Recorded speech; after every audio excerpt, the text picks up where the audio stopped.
Muito bom, então, aí, pessoal, olha, estamos retomando aqui o segundo bloco do nosso encontro marcado desta quinta-feira.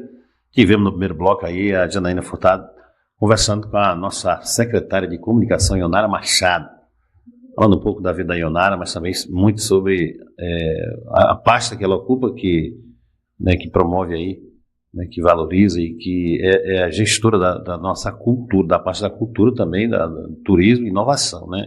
É uma secretaria com um amplo poder, de ação. Mas nós agora, olha gente, vamos falar com a doutora Laisa Camilo, nossa advogada. Ela tem um programa na Rádio Nova Era toda quarta-feira. Ela conversa com a nossa comunidade, orienta, trata ponto por ponto, especialmente quando diz respeito a direito previdenciário e outros direitos que a população tem, alertando todo mundo a questão dos golpes, que as pessoas hoje estão muito vulneráveis e os espertos estão aí cada dia mais criando formatos inovadores de enganar as pessoas. Então, ela está aqui para a gente conhecer um pouquinho da doutora Laisa, né? E depois a gente tratar desse assunto específico, que é direito previdenciário e outros assuntos importantes que ela vai tratar aqui com a gente. Doutora Laisa, um prazer receber a senhora aqui no nosso encontro marcado. E vamos bater um bom papo aqui sobre a sua vida e sobre o direito previdenciário, que é um pouquinho da que a senhora se popularizou, né? Se especializou um pouco nisso. Tu tá bem, doutora? Eu tô bem, graças a Deus, senhor. Eu lhe agradeço o convite, é sempre um prazer, né? Eu estava até falando agora há pouco. Cresci na comunicação, então é sempre um prazer. Pode me chamar, eu estou sempre à disposição para a rádio, para cá. É sempre um prazer e eu estou sempre aqui. Doutor, e tu conta um pouquinho de onde tu veio, Iguana, que todo mundo sabe que tu não é tarauacaense de nascimento, tu já recebeu o título de cidadã tarauacaense, já está batizada, mas conta um pouquinho da tua origem aí para o povo saber de onde tu veio. Eu sou rondoniense, né? Sou filha de paraibano com pernambucano, então eita, como é que foi parar em Rondônia? Sangue nordestino é dali. Rondônia, ela é uma junção, né? Rondônia, eu acho que é o estado que tem mais mistura no nosso país, é Rondônia. E aí, os meus pais se conheceram, ele veio da Paraíba e minha mãe de Pernambuco, meu pai é radialista, minha mãe é professora. Por um acaso, meu pai é formado em teatro, né? E aí, a Ionara falando que meu pai é formado em teatro. E quando foi para Rondônia, acabou se apaixonando pela rádio, tem 40 anos de jornalismo. E quando eu estava terminando a faculdade, eu e meu marido, nós estamos entre namoro, noivado e casamento 22 anos. Fica a dica, Janaína Furtado. E aí, vamos fazer 17 anos de casado, inclusive agora. Quando ele sempre falou, ele sempre foi apaixonado pelo Acre, eu não conhecia o Acre. Quando nós casamos, eu estava terminando a faculdade ainda, e ele sempre falou assim, o Acre é bom para trabalhar, o Acre é bom para trabalhar. Eu passei na OAB no 9º período. No mesmo período, eu teve o concurso aqui para conciliadora. E aí eu tinha uma amiga muito querida, a Simone, que mora aqui em Tarauacá. E aí eu olhei, não conhecia nada do Acre, eu não queria ir para Rio Branco, eu gosto de interior. E aí eu olhei, falei, a Simone mora em Tarauacá, vou fazer para Tarauacá. Era uma vaga, passei, fui chamada. E no período que eu fui chamada, meu marido tinha acabado de operar o coração. E eu já estava advogando, porque demoraram 2 anos para me chamar, o escritório estava aberto lá em Rondônia. E eu falei assim, eu vou porque sabe aquele momento que você realmente está precisando de um ar novo? E eu vim para Tarauacá me abraçou. Eu sou apaixonada por Tarauacá, não escondo de ninguém a paixão que eu tenho por Tarauacá. Sou grata por Tarauacá, pela acolhida que eu recebi em Tarauacá. Passei 1 ano e meio no fórum, tive a minha filha já aqui em Tarauacá, eu tenho um casal de filhos, a minha filha já nasceu aqui. Fui muito acolhida, o escritório cresceu, hoje nós estamos em 4 estados, em praticamente todos os municípios do Acre, Amazonas, nós já estamos na Amazônia e outros estados, mas sempre perguntam assim, você vai embora? Não. A não ser que seja, a única forma que um dia eu vou embora de Tarauacá é quando meu filho precisar fazer faculdade, que eu não sei se eu tenho coragem de deixar ele morar sozinho. Mas eu amo Tarauacá, assim. Doutora, já na ação mesmo, né, exercendo já a advocacia, ontem eu entrevistei a vice-prefeita Baralete, que é advogada, né? Ela contando aqui os casos e tal. contando os casos que mais marcaram ela, né, essa situação toda. Tu se especializou em que caminho? Porque o advogado ele tem vários caminhos a seguir, né? Tem várias especialidades. Como foi que tu começou a questão dessa questão dos direitos, né, das pessoas, os direitos? Eu sei que tu tem uma consciência de classe, que eu já ouvi tu falando no rádio, né? E vontade danada de tu falar um monte de coisa no rádio, mas não pode, essa coisa toda, né? Mas um dia vai poder. Conta um pouquinho dessa tua tendência, né? Dessa tua predisposição e exercendo isso como advogado, essa questão de popularizar a profissão. Na verdade, isso começa lá atrás, assim, olha. Tive um problema de família. Meu pai, assim, eu cresci com meu pai radialista, como eu falei. E o meu pai sempre foi uma pessoa que sempre auxiliou todo mundo. Todos os meus dias das mães, desde que eu era menor do que a Alzira, e no meu Natal, eu passava entregando cesta básica com meu pai, né, que é o sacolão que a gente conhece aqui. Então, eu conheci a dificuldade, por mais que eu fosse criada em uma família que nós não éramos ricos, mas eu fui criada com tudo que o meu pai podia me proporcionar. Eu via isso, sabe? Meu pai era político, né? E eu nunca pensei em fazer outra coisa na vida. Do tamanho da Alzira, me perguntavam assim, você vai ser o quê? Eu falei, você é advogado. Eu amo a minha profissão.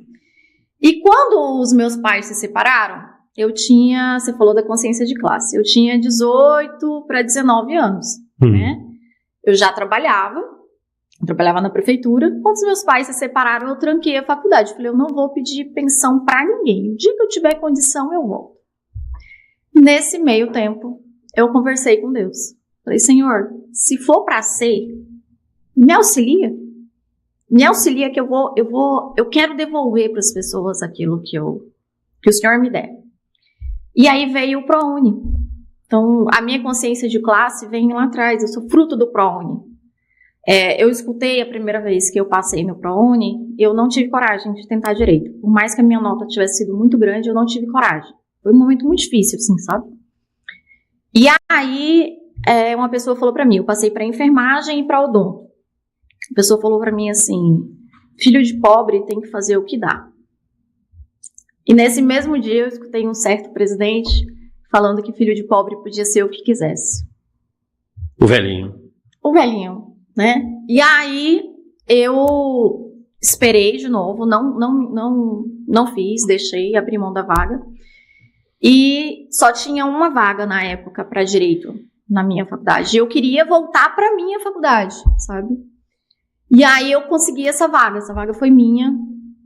Eu já trabalhava, só que ganhava um salário, não dava, né? E aí, para eu poder fazer minha faculdade, eu vendia brigadeiro, eu fazia pizza, eu me virava, assim, ó. Porque se eu sou orgulhosa hoje, imagina quando você é mais novo e de cabeça dura. Então, eu trabalhei muito, meu marido me auxiliou muito, eu já era casada na época, e eu não tinha medo de trabalho. Até hoje eu não tenho, né? E então, minha consciência de classe, ela nasce aí, da gente entender da necessidade das políticas públicas, do quanto uma política pública bem feita, ela pode mudar a vida da população. Então, eu acho que nasce dessa construção, sabe? Da criança que foi entregar sacolão, que viu a dificuldade e que precisou também de políticas públicas. Doutora, eu vi que tu se emocionou falar dessa tua origem, né? É bom porque a gente precisa contar as histórias da gente, principalmente, né, num espaço desse que tá muita gente vendo e as lutas elas não são fáceis, né? E as conquistas elas têm que ser muito valorizadas quando são assim. Aí, doutora, como é que tu começou a tratar no teu escritório? Como é que começou a tratar dessa questão previdenciária? Porque as pessoas batem muito pé e andam demais, e bate porta, e liga, e que pede informação, e vai pedir ajuda política, e a não sei quem. E são tantos direitos que às vezes o sujeito não tem nem ideia, né? Não. E fica batendo na porta errada. Vamos fazer um geral, assim, dessa questão do direito previdenciário. Sabe o que é engraçado? É que a minha primeira formação não foi em previdenciário. Não, a primeira formação é criminal, foi a minha paixão durante a faculdade, eu fiquei ali entre o tributário e o criminal. Saí, fui para o escritório do Dr. Barnese, que é filho do hoje desembargador Dr. Barnese. Fiquei um período no escritório com ele. E passei a fazer criminal com ele e me apaixonei pelo criminal. Quando eu vim para o Acre, veio comigo a doutora Natana. E nós tínhamos uma divisão no escritório. Eu cuidava do trabalhista e do criminal, que era a minha especialidade na época, e a doutora Natana cuidava do previdenciário. A doutora Natana foi embora. Depois de, acho que 2 anos, nós estávamos com o escritório aberto, a doutora Natana foi embora. E aí ficou essa situação no escritório. Esse vácuo, né? Esse vácuo. E aí eu comecei a fazer, eu não fazia previdenciário na época, quem fazia era a Natana. E aí foi quando eu vi, eu falei, é onde eu posso fazer a diferença, sabe? E aí o escritório, eu até brinco que um dia, quando a gente veio abrir o escritório, um colega falou assim, vocês são doidas. Esse povo fede. Foi essa que a gente escutou de um colega. É muito comum isso. E eu vou falar uma coisa pra ti. Eu amo o que eu faço. Hoje eu chamei uma cliente, né, falando dos casos que marcam. Eu tenho uma cliente que ela quase não anda, ela é cega. E mesmo assim o INSS negou o benefício dela por 5 vezes. E ela foi para o escritório conosco. E eu consegui, além de aposentar ela, fazer ela receber o retroativo desde a primeira vez que ela foi no INSS. E aí hoje a gente chamou ela no escritório para entregar para ela o alvará, para ela levar para o banco. E ela recebeu um valor considerável, imagina, 8 anos. E ela chorou. E ela falou assim, doutora, eu tenho 63 anos. Vai ser a primeira vez que eu vou ter uma casa. Ô, benção. Então, assim, esse tipo de coisa que faz com que você tenha vontade para estar lá amanhã. Tu assiste os vídeos daquele juiz, não sei se é de Alagoa, que ele conversa principalmente com agricultores, com... Sim, fiz um curso com ele, inclusive, ano passado, maravilhoso. É uma inspiração, né? Ele é. Dá vontade de assistir todos os vídeos dele. Ele acolhe tão bem o sujeito que às vezes o senhor que está lá não acredita que aquilo é um juiz, está falando com ele daquele Mas jeito, eu vou lhe falar uma porque coisa. É uma cultura que juiz é um ser... Nós temos 2 juízes aqui que eles, infelizmente, o Tribunal do Acre não faz essa divulgação. Mas nós temos juízes aqui, juízes maravilhosos, que têm aquele mesmo comportamento aqui no Acre, tá? Nós temos, a gente fala dos advogados que têm esse lado, mas nós temos juízes que têm essa paciência de ouvir, de entender a situação. Já teve juízes que a gente teve que levar alguém para explicar para ele a nossa realidade. Mas nós temos juízes também maravilhosos que entendem isso. Mas esse juiz que você está falando, eu fiz um curso com ele ano passado. Ele é aquela pessoa. Figura, né? Nossa, maravilhoso. Mas e aí, vamos falar do direito previdenciário, né, velho? Vamos pontuar algumas coisas aí para o povo saber que tem direito, né? E eu deixo contigo aí para tu listar aí, né, galera? Assim, olha, 2 coisas assim, primeiro que a gente tem que falar. Primeiro é do golpe do falso advogado, sabe? A gente tem que tomar muito cuidado com essas ligações que vocês estão recebendo, prometendo que tem dinheiro para você receber. Quando tem dinheiro para você receber, o seu advogado vai ligar para você e ir lá no fórum pegar o seu alvará lá no fórum. Quem faz processo previdenciário ou qualquer processo na justiça, ele não paga nada, a não ser as custas do fórum. Então, se você tem o seu advogado, se você sabe quem é o seu advogado, vá até o escritório dele. Eu acho que a primeira coisa é isso. Você tem que se sentir seguro. Dinheiro não é nem capim, porque capim que a gente também corta para dar para boi e vale dinheiro, né?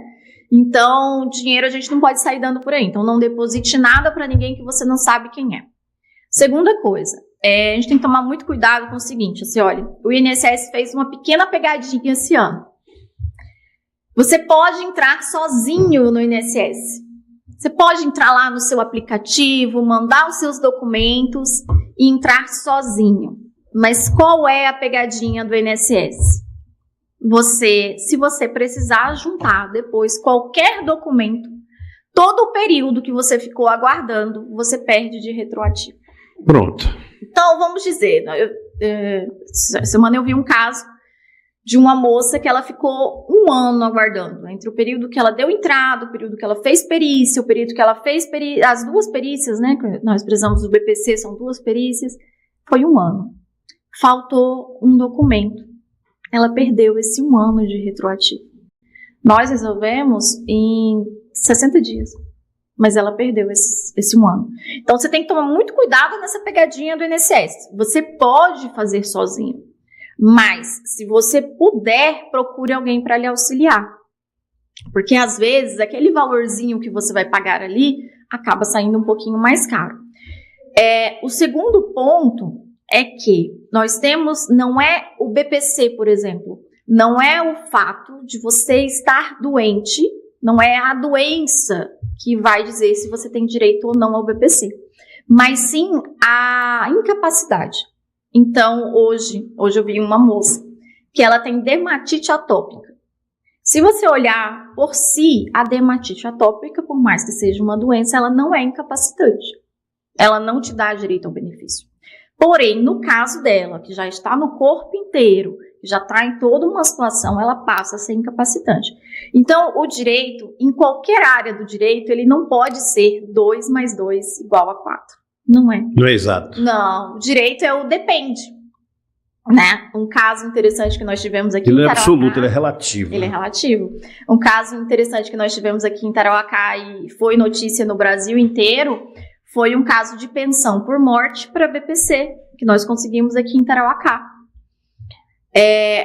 O senhorzinho faleceu, a mulher dele ficou 8 anos sem pensão por morte, porque quando ele faleceu ele tinha recebido BPC, né? Por um erro no processo dele ele recebeu BPC, na verdade era para ele ter recebido auxílio-doença.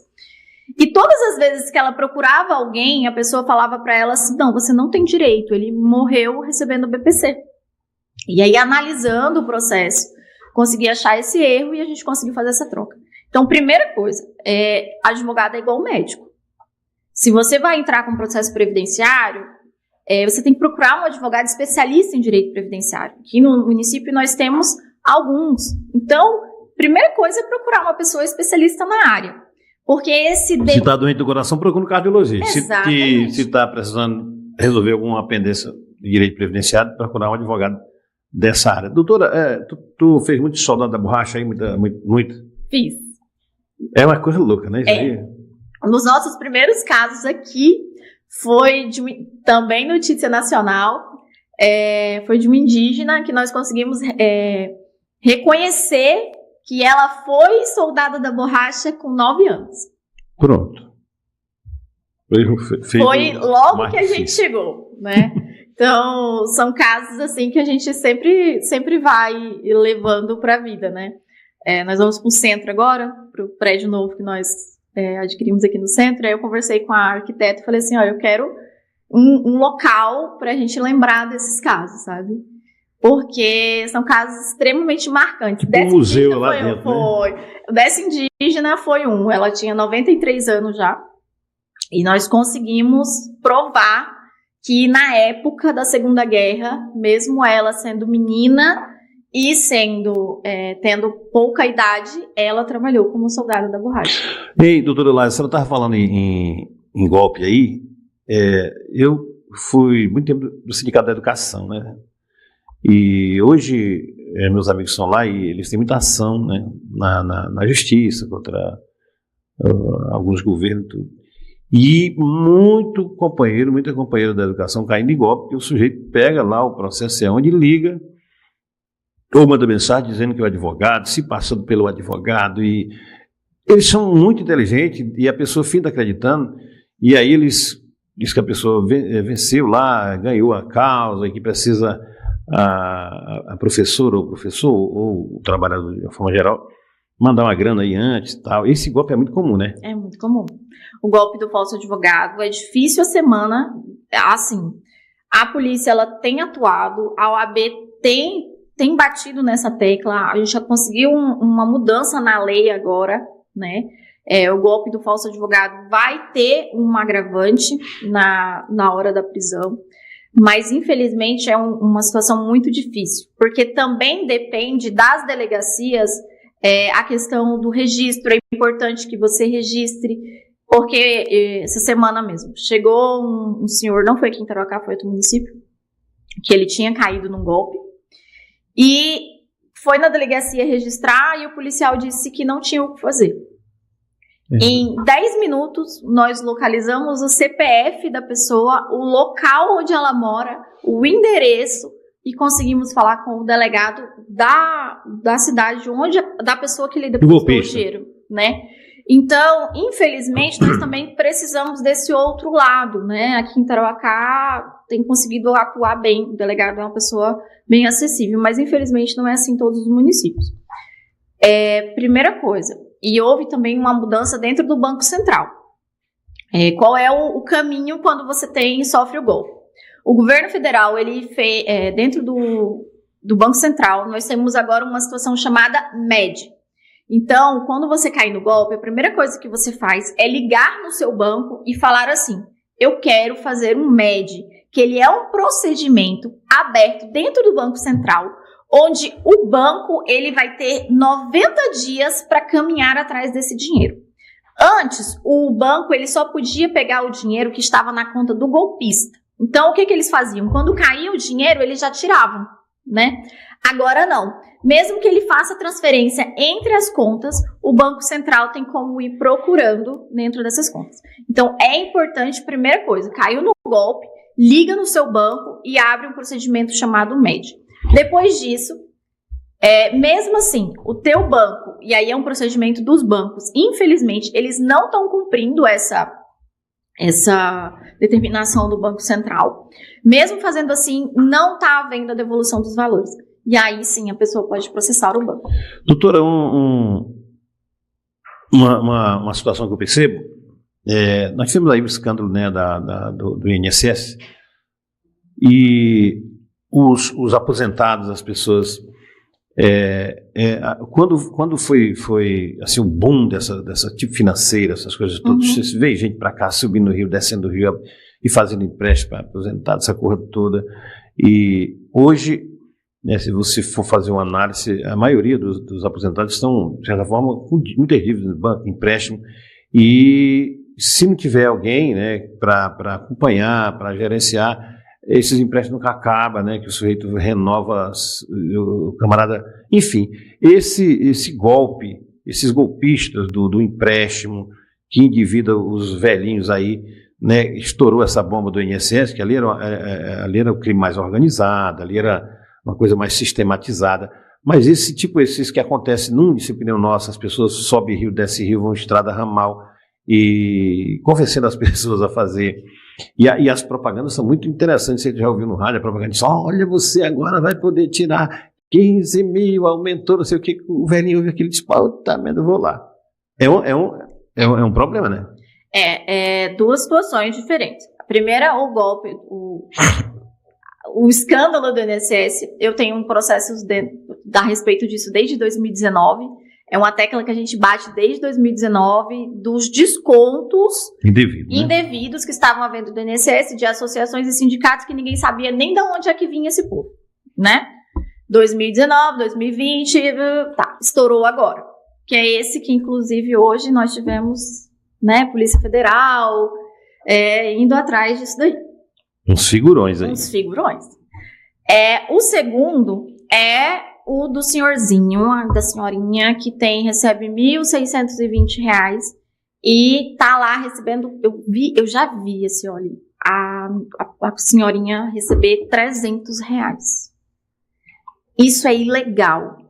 Então, duas coisas que foi feito. Primeiro, foi feita a lei do superendividamento, né, que não pode ter mais de 30% da renda comprometida. Exatamente. Né? E a segundo a primeira é a lei do superendividamento e a segunda é esse limite que foi colocado, né? A gente fala em até 30%, mas eu já vi casos que juízes têm relativizado para menos, né? Porque aí a gente vai justificar a questão, muitos deles têm remédio para comprar, tem toda uma despesa que a gente sabe que um salário já é pouco, imagina você com um monte de empréstimo. E nós temos o segundo golpe, porque aí eu falo que é golpe, que é quando recebe o cartão de crédito. Aí sim, mano. Aí vem o problema, porque o empréstimo ele vem dentro daquele cartão. Você tem que usar o cartão para você receber o dinheiro que você está fazendo do empréstimo. Isso é ilegal, tá? Então, esse daí, ele pode pedir o cancelamento, porque esse é ilegal. E outra coisa é os empréstimos que ninguém fez, que simplesmente aparecem lá, né? Esse tem sido assim, direto. Aparece gente com esse daí. Renova sem ele autorizar, né? Renova sem ele autorizar. Aparece empréstimo que não foi ele que fez, né?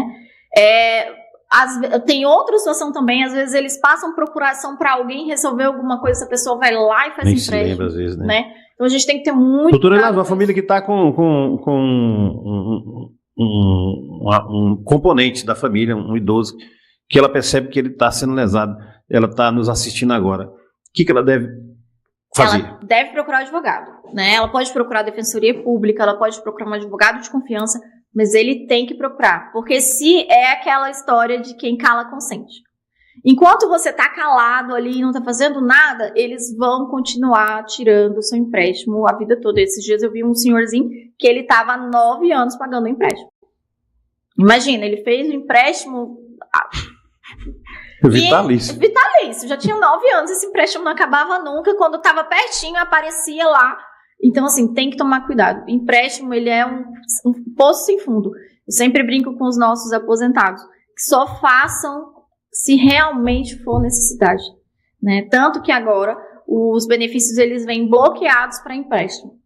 Porque a senhora estava um absurdo tão grande que antes do senhorzinho receber, já tinha empréstimo lá na conta dele. Ele nem sabia que o benefício tinha sido aprovado. Não dava tempo da gente ligar, a financeira já ligava avisando que o benefício dele tinha sido aprovado e que ele podia fazer empréstimo.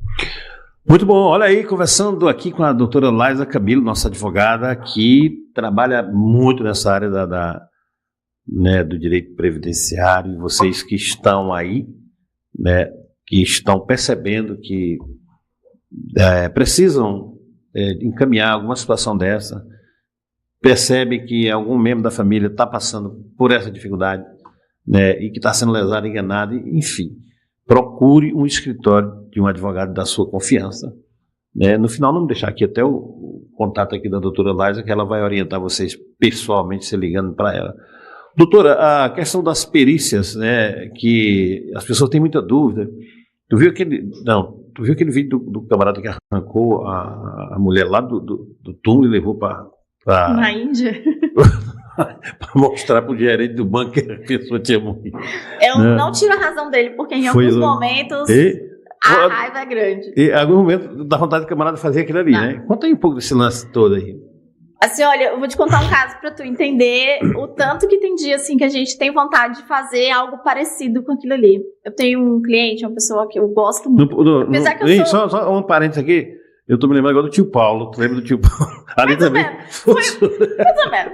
A gente... não que se eu falar pra ti hoje, nós temos aqui na nossa região, Tarouacá, Feijó, que é o que eu tô todo dia ali, Jordão, nós temos média ali de mais de 800 clientes. E a minha secretária dá risada que eu conheço todo mundo. Ela fala, fulano, eu falei, seu fulano, mora assim, assim, assim. Conheço todo mundo. E aí esse foi um caso muito interessante, porque é um indígena, ele amputou a perna. E ele amputou a perna, assim, bem em cima, assim. E essa perícia eu acompanhei. Eu estava em Rio Branco, e aí ele foi, e eu estava, no dia eu passei lá pra ver ele. E ele saiu e disse assim pra mim, doutor, eu fui negado. Falei, como é que é? Fui negado. Juro pra você que a minha vontade era ir lá e pegar um pau de briga com o perito. Porque, assim, me explique, em sã consciência, como é que um indígena, ele não tem outra formação. A vida dele é aquilo ali, é a agricultura de sobrevivência ali. Como é que uma pessoa que tinha acabado de amputar a perna teria outra forma de vida? Sabe? E aí eu fiquei pensando, falei, gente, imagina esse homem andando no meio da mata, só com uma perna, à noite. E graças a Deus nós conseguimos reverter em pouquíssimo tempo. Mas eu entendo a raiva daquele senhor, porque eu tenho dias assim que a minha vontade é grande, né? Tu pegar um indígena, eu sempre falo dos indígenas, porque os indígenas é assim que a gente abraça mesmo. O indígena, ela é praticamente cega, não enxerga nada, e o perito falar que ela tem condição de trabalhar. Então, assim, infelizmente, nós temos esse tipo de caso. E ela já tinha sido negada 2 vezes, se ela tinha feito sozinha, foi negada 2 vezes, e só conseguiu resolver quando ela procurou a justiça. Então, assim, não é a doença. Por exemplo, nós temos uma lei que fala que a visão monocular, que é quando você só tem uma visão de um olho, ela é incapacitante, ela dá direito ao BPC. Porém, tu entra lá no INSS e ele vai falar pra ti, não, tu tem condição de trabalhar. Mesmo que a lei fale ao contrário. Doutor, aquele caso que o camarada chegou eu não sei se aconteceu muito, mas aconteceu. Ele chegou lá, para atender ele lá, disse, mas o senhor está morto. E ele teve que se virar para provar que estava vivo, né, Gona? É nesse nível. Tem umas loucuras nesse Tem, nesse nível. Não, é uma doideira mesmo. E nós ainda temos o contrário. Por exemplo, hoje, à tarde, eu recebi uma ligação de uma pessoa e falou assim, doutor, eu preciso fazer pensão por morte do meu pai, mas ele morreu tem 8 anos e eu nunca tiraram a certidão de óbito dele. Ele caiu lá no rio e ninguém foi atrás. E aí, assim, olha, o que você faz? Jesus Cristo, o que tu fez, doutora? Eu vou já sair daqui e tentar resolver esse BO, porque foi na hora que eu tava ali. Foi então, agora, aí foi. Você tem que ir Depois tu me diz auxiliar a família na questão da busca pela certidão de óbito. Então, o advogado, a gente tem que ter essa sensibilidade também. Advogado previdenciarista, ele não pode ser aquela pessoa, não, assim, eu sempre brinco que a gente tem um pouquinho de psicólogo ali, porque tem toda a paixão mesmo, sabe? Tem dia que você pega o dia inteiro pra resolver uma coisa que talvez você nem vai entrar com ação depois, você vai só auxiliar a pessoa. Esse caso é talvez ele nem vá fazer com a gente, mas eu vou auxiliar, vou fazer, porque é uma criança que tá sem a pensão por morte do pai e tá ali passando necessidade. Então, assim, eu sempre falo assim, não, o importante é que ele busque alguém que vai auxiliar ele. Se vai ser eu, advogada, se vai ser outra, não tem problema, mas que ele resolva.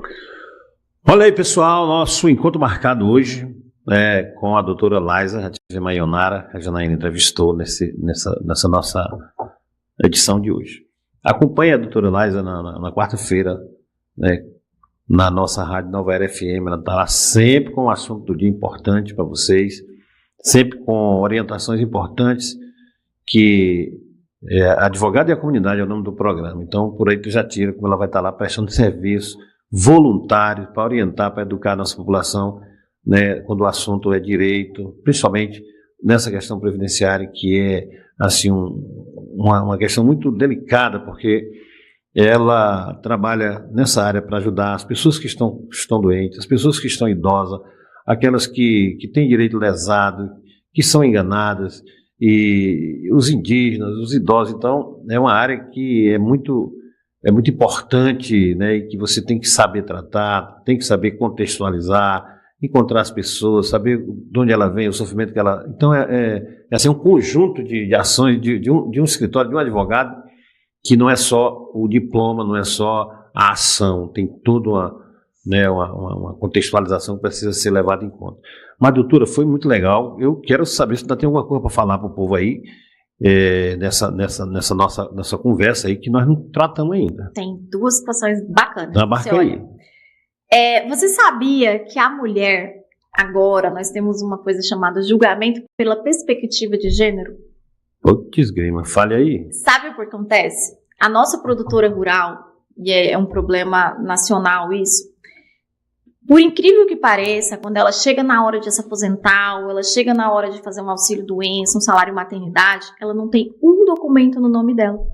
Porque em 80% dos casos é em nome do esposo, do companheiro, do pai. E o que a justiça entendeu? Que precisa ter um olhar diferente para essa mulher. E aí conseguimos que o Supremo reconheceu a perspectiva de gênero, que a justiça veja pelos olhos da mulher, não, porque senão esse direito ele ficava invisível. Essas mulheres elas eram invisíveis. Na hora de aposentar ela não tinha um documento.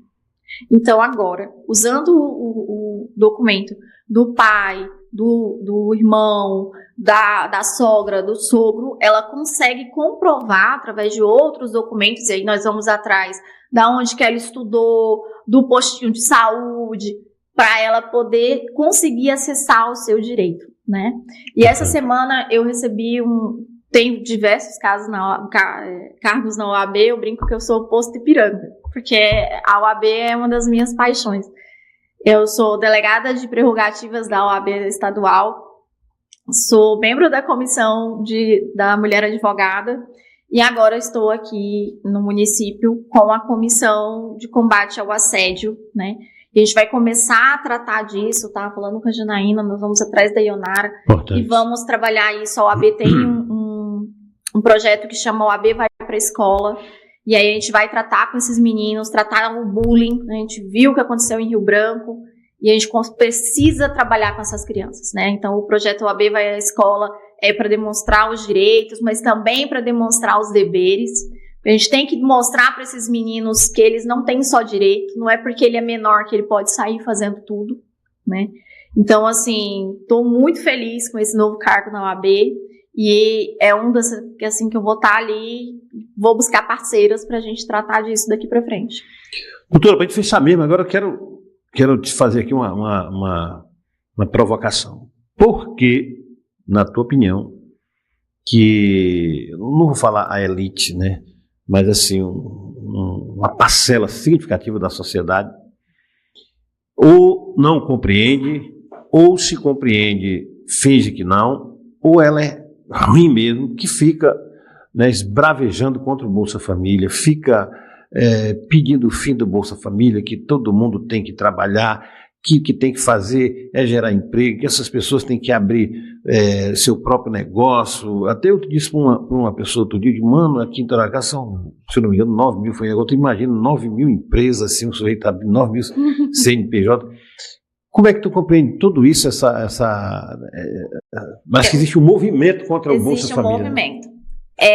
Esse movimento elitista, e aí eu vou começar lá atrás. Nós temos que lembrar que o Brasil ele não foi feito, ele foi roubado, né? Nós tivemos as pessoas que vieram de fora, cada um pegou o seu pedaço, e como é que foi feito, como é que essas famílias fizeram a sua riqueza? Através da escravidão. Com certeza. Depois foi explorando o povo. Um povo que recebe duas coisas assim, dois questionamentos. Tu já assistiu um vídeo que tem mostrando as crianças cortando cana nos anos 90? Já. Você sabia que, eu não vou lembrar exatamente a quantidade, mas se eu não me engano é 80% das pessoas que estavam no Bolsa Família, na primeira leva do Bolsa Família, hoje não estão mais? Esse ano já fala assim, 1 milhão que deixou porque arrumou não condição. Precisa mais. É uma complementação, na verdade. O Bolsa Família, você me dizer que alguém que recebe R$600 deixa de trabalhar por causa do Bolsa Família, é no mínimo chamar alguém de idiota, né? É uma maldade isso. Você já viu alguém reclamar dessa mesma pessoa que reclama do Bolsa Família? Você já viu ela reclamar do tanto de penduricalho que a justiça recebe, que os deputados recebem? Você já viu alguém reclamar? E os investimentos nas indústrias, no agro, nessa coisa toda? Você já viu alguém reclamar do plano safra? Não. Gente, o agro é forte. E aí eu falo com o vice-presidente da Comissão de Agronegócio do Acre. O agro é forte, mas nós temos auxílio. Ninguém reclama disso. Mas você sabe por que é mais fácil reclamar do Bolsa Família? Porque você não pode mais pagar R$30 numa diária de um peão. Porque ele tem o que comer. Verdade. Então, é muito fácil você falar do Bolsa Família quando você não compreende a ideia do Bolsa Família. Primeiro, que o Bolsa Família ele movimenta a economia local. Retire de Tarauacá, e aí eu acho muita burrice, eu vou usar essa frase, um comerciante fala mal do Bolsa Família. Retire do município a quantidade de dinheiro que o Bolsa Família investe. E prejuízo. Você já pensou nisso? Outra coisa, doutora, as pessoas que recebem, o que o cara só paga, a pessoa não tem uma contrapartida, muito, a criança tem que estar na escola. As vacinas. As vacinas, né? Tu já pensou? Esse mesmo sujeito que fala do Bolsa Família é o que é contra a vacina. Né? Vamos lá, é o mesmo que acredita que a Terra é plana. Mas quando o bicho pega, ele vai lá no hospital particular se vacinar, né? Com certeza. Vamos lá, a Bolsa Família, infelizmente, houve um problema no Bolsa Família. Vou te dar um exemplo bacana do Bolsa Família, eu sempre fui apaixonada nesse programa. Você lembra do PET? Lembro, sim. Eu acho que está na hora de voltar ao PET. Infelizmente, e aí o PET se acabou quando o projeto acabou, né? Infelizmente, nós tivemos um período do Brasil ali que a gente fez um retrocesso e o PET se acabou. Quando o Bolsa Família foi criado, ele, além da criança ter que estar na escola, da vacina, de toda uma situação. E aí você tem que entender que quando a criança é vacinada, quando ela come melhor, quando ela diminui também o custo pro SUS. Adoece certo? menos. Quando a criança está na escola, é menos uma chance ali dela ir para o caminho errado. E aí nós tínhamos o PET, que o PET era um programa maravilhoso, que a criança estava de manhã na escola, à tarde ela estava no PET.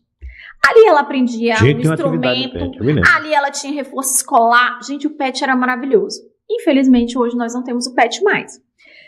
Além disso, eles criaram uma espécie de centro de convivência, que é parecido com o PET, mas não... Você lembra da quantidade de cursos que eram dados pela secretaria? Na minha cidade, eu não sei como é que era aqui. Eu vou te falar da minha cidade. Não, aqui tinha o PET, era muito forte, tinha muita gente. As mães faziam curso de bolo, curso de doce, curso de crochê, curso disso, curso daquilo. As melhores boleiras da minha cidade hoje são formadas por cursos que eram dados porque elas participavam do Bolsa Família.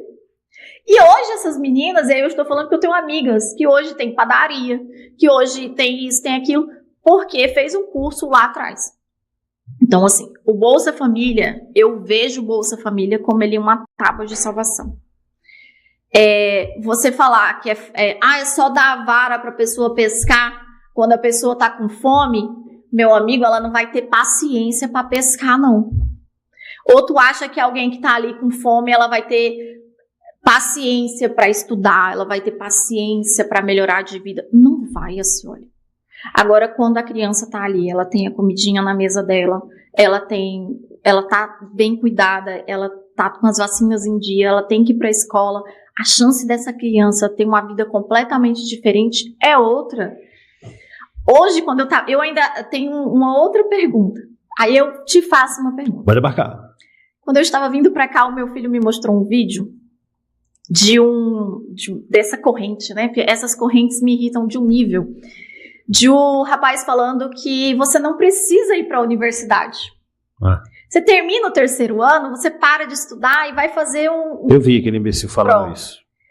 E aí eu vou te perguntar uma coisa assim, olha, se o estudar fosse tão ruim, por que esse povo que é muito rico manda filho para a escola muito top? Eu hoje vi um amigo meu falando de hipocrisia, isso é chamado hipocrisia, mano, porque o Brasil, ele virou um cenário de coisas que você só acredita porque você vê. Você não acredita que essa pessoa está falando isso, não é possível. Um sujeito com nada na vida, né?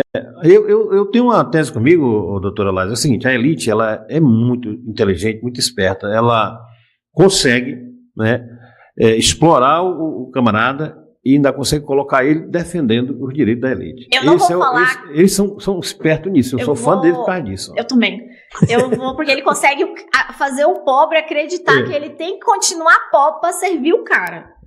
Eu vou falar uma frase para ti, e não vou falar quem é, mas você sabe quem foi. O pobre tem mania de diploma. Lembra dessa frase? Tem mesmo. Tem essa frase porque mesmo. Quando a gente tem mania de diploma, você não vai mais aceitar receber qualquer salário. Então, eu vou te dar um exemplo.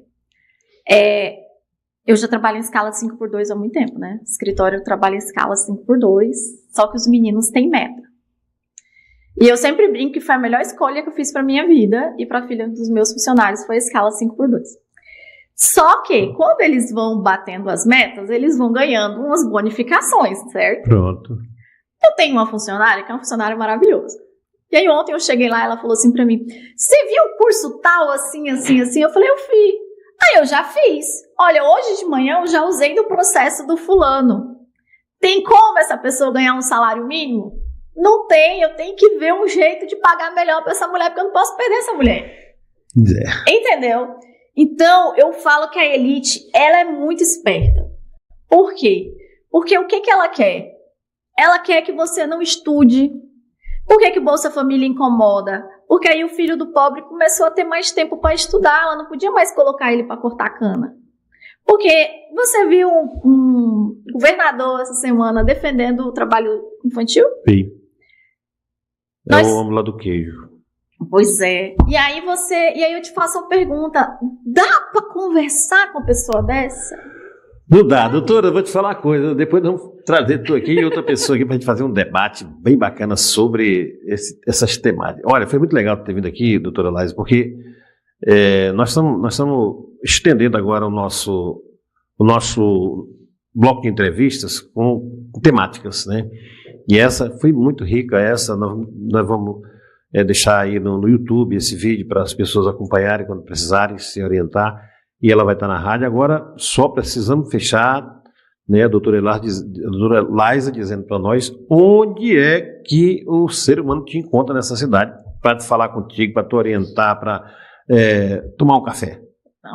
A Rondônia, a gente sabe que tem mania de café, né? Se você chegar lá no escritório 1h da tarde, o calor vai estar matando e eu vou estar lá no meu café, né? Show de bola, café. Então, assim, quem quiser tomar um café, e é também uma forma da gente informar para os nossos clientes, porque nós mudamos de endereço. O escritório foi aqui no centro, perto do Correio, por 7 anos. E tem pouquíssimo tempo que nós estamos na Justiniano de Serpa, ali na Rua do Curri, próximo à outra rádio, né? É um prédio de 2 andares. Logo, a gente já informa que a gente vai voltar para o centro de novo, aqui para frente do posto do John. Mas, assim, por enquanto estamos lá. E quem quiser pode entrar em contato pelo Instagram, que é Laisa Camilo Advogada, e pode mandar suas dúvidas, que eu tenho o maior prazer de tirar. E o teu zap? Não pode. Não, a OAB briga pode. comigo. Outro dia eu falei com o advogado, disse que não vinha aqui, não podia. A OAB não... Depois, fale comigo que eu dou o zap da doutora, tá bom? Minha amiga, assim, olha, prazer te entrevistar aqui. Foi uma entrevista muito bacana, porque tu rebuscou tua infância, tua origem, e findou que a gente aqui, com um debate até bem rico aqui. Mas tá bom, vamos voltar a nos encontrar aqui qualquer hora dessa, tá bom? Vai dar um oi pro povo aí, fechando gente, aí, tá? Eu agradeço o tempo de vocês, agradeço o carinho. Tô vendo aqui o pessoal mandando mensagem, um beijo bem grande pra minha vizinha, pra Paty, que mandou mensagem aqui, que tá escutando a gente, que tá vendo a gente. Pro meu marido, pros meus filhos, pras meninas das comissões da OAB que estão acompanhando a gente. E dizer que é sempre um prazer, e qualquer dúvida pode mandar mensagem. Não tem essa de que mandou mensagem, tem que contratar o escritório, isso não existe, tá? Meu prazer é tirar a dúvida e que vocês procurem alguém de confiança. O importante é você estar com alguém da sua confiança. Procurem um advogado, alguém que você possa sentar e conversar com ele, para que você possa ter a segurança dentro do teu processo jurídico. E eu sempre falo assim, Tarauacá, nós temos filhos da casa, que são advogados incríveis, nós temos advogados de fora. Então, vocês não precisam disso, de ficar mandando mensagem para golpista, esse negócio de Instagram, de advogado lá em São Paulo, gente passando por advogado. Então, procurem um advogado aqui em Tarauacá, alguém que você possa sentar e conversar. Terça-feira a gente tá de volta, gente. Um abraço, valeu. Tchau, tchau.